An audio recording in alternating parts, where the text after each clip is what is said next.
حضرت علی رضی اللہ تعالیٰ عنہ ایسے جلیل القدر صحابی ہے جنہوں نے خیبر کے قلعے کو فتح کیا تھا۔ تو خیبر کا قلعہ عام قلعہ نہیں تھا، بہت ہی بڑا قلعہ تھا۔ وہ ایسا قلعہ تھا کہ اس کا دروازہ اتنا بڑا تھا کہ 2 ہاتھی اس کو مل کر کھولتے تھے۔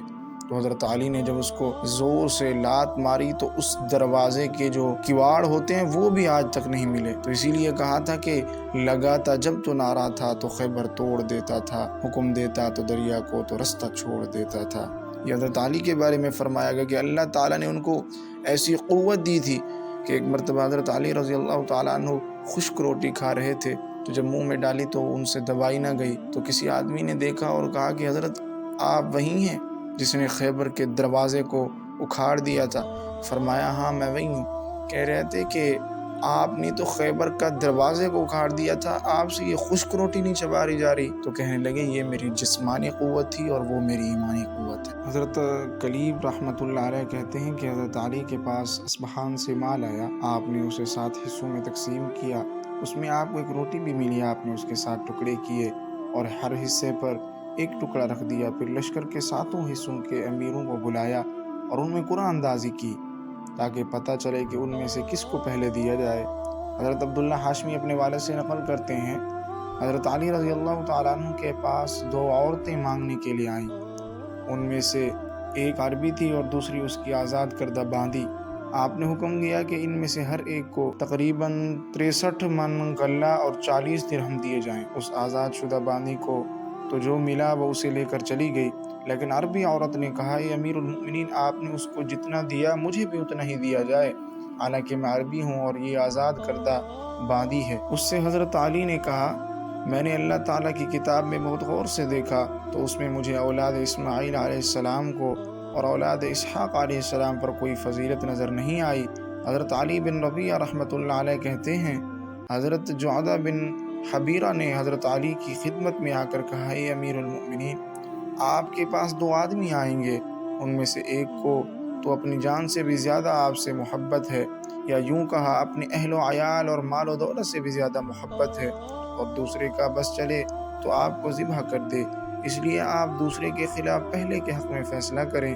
اس پر حضرت علی نے حضرت جعدہ کے سینے پر ہاتھ مارا اور فرمایا اگر یہ فیصلے اپنے آپ کو راضی کرنے کے لیے ہوتے تو میں ضرور ایسا کرتا، لیکن یہ فیصلے تو اللہ کو راضی کرنے کے لیے ہوتے ہیں، اس میں تو حق مطالبہ فیصلہ کروں گا، میں بالکل حق کے مطابق ہی فیصلہ کروں گا، اب وہ فیصلہ جس کے حق میں چاہے ہو جائے۔ ابن عساکر حضرت اسبغ بن نباتہ رحمۃ اللہ علیہ کہتے ہیں میں حضرت علی بن نبی طالب کے ساتھ بازار گیا، آپ نے دیکھا کہ بازار والے اپنی جگہ سے آگے بڑھ گئے ہیں، آپ نے پوچھا یہ کیا ہے؟ لوگوں نے بتایا کہ بازار والے اپنی جگہ سے آگے بڑھ گئے ہیں۔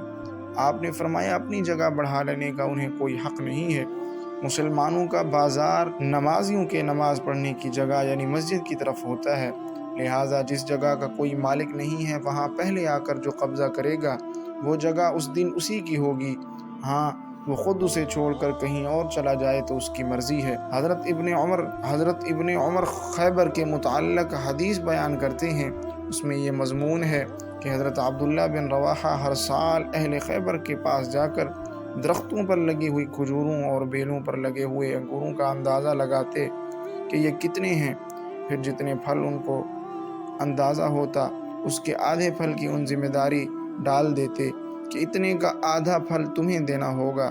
خیبر والوں نے حضور صلی اللہ علیہ وسلم کی ان کے اندازہ لگانے میں سختی کرنے کی شکایت کی اور وہ لوگ ان کی رشوت دینے لگے، تو انہوں نے کہا اے اللہ کے دشمنوں، مجھے حرام کھلاتے ہو، اللہ کی قسم میں تمہارے پاس اس آدمی کی طرف سے آیا ہوں جو مجھے سب سے زیادہ محبوب ہے، اور تم لوگ مجھے بندروں اور خنزوروں سے بھی زیادہ برے لگتے ہو، لیکن تمہاری نفرت اور حضور صلی اللہ علیہ وسلم کی محبت مجھے تمہارے ساتھ ناانصافی کرنے پر آمادہ نہیں کر سکتی۔ ان لوگوں نے کہا اسی انصاف کی برکت سے زمین و آسمان قائم ہے۔ حضرت علی رضی اللہ تعالیٰ عنہ کا ایک اور واقعہ ہے، ایک مرتبہ مولا علی جنگ نہران کے لیے اپنے گھوڑے پر سوار ہو رہے تھے کہ ایک نجومی مولا علی کے پاس آتا ہے اور کہتا ہے کہ اے علی یہ جنگ آپ مت لڑیں کیونکہ آپ کا ستارہ گردش میں ہے، آپ یہ جنگ بری طرح ہار جائیں گے۔ مولا علی اس کی بات سن کر گھوڑے سے نیچے آ جاتے ہیں اور اس نجومی کو کہتے ہیں اچھا تم ستاروں کے حال جانتے ہو اس نے کہا ہاں میرا کام ہی یہی ہے، میں ستاروں کو دیکھ کر انسان کا حال بتا سکتا ہوں، اور آپ کا ستارہ گردش میں ہے، اسی لیے آپ کو بتایا آپ یہ جنگ ہار جاؤ گے۔ مولا علی نے اس نجومی کو کہا اچھا وہ سامنے ایک گھوڑی ہے جو پیٹ سے ہے، بتاؤ اس کے پیٹ میں نر ہے یا مادہ؟ اب وہ نجومی خاموش۔ مولا علی کے سر نے کہا تم تو کہہ رہے تھے کہ میں ستاروں کے حال جانتا ہوں، یہ تو تمہاری نظروں کے سامنے ہے، تم اس کا حال بھی نہیں جانتے۔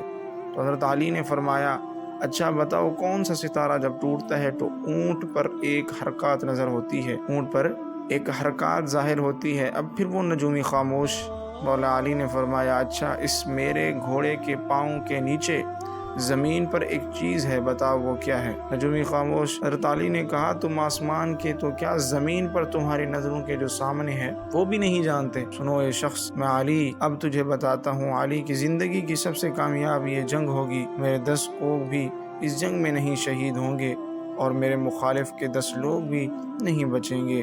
اور پھر تاریخ میں لکھا ہے کہ جنگ نہروان میں مولا علی کا کوئی ساتھی بھی شہید نہیں ہوا تھا اور مولا علی کے مخالف کے صرف 9 آدمی بچے۔ برکت کسے کہتے ہیں؟ برکت کے بارے میں آپ کو بتا دیتا ہوں کہ برکت کس طرح ہوتی ہے۔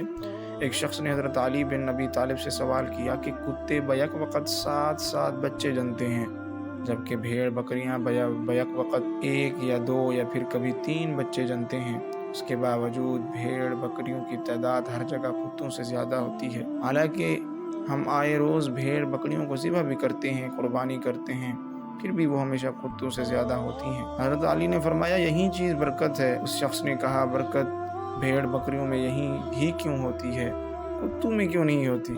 فرمایا بھیڑ بکریاں رات کے شروع میں سوتی ہیں اور رحمتیں فجر کے وقت جاگتی ہیں تو برکت کو پا لیتی ہیں، مگر کتے ساری رات بھونک کر فجر کے قریب سو جاتے ہیں اور رحمتیں اور برکت سے محروم ہو جاتے ہیں۔ میں تمہیں نصیحت کرتا ہوں کہ رات کو جلدی سو جاؤ اور صبح جلدی اٹھو، یہی رزق اور اولاد میں برکت کا ذریعہ ہے۔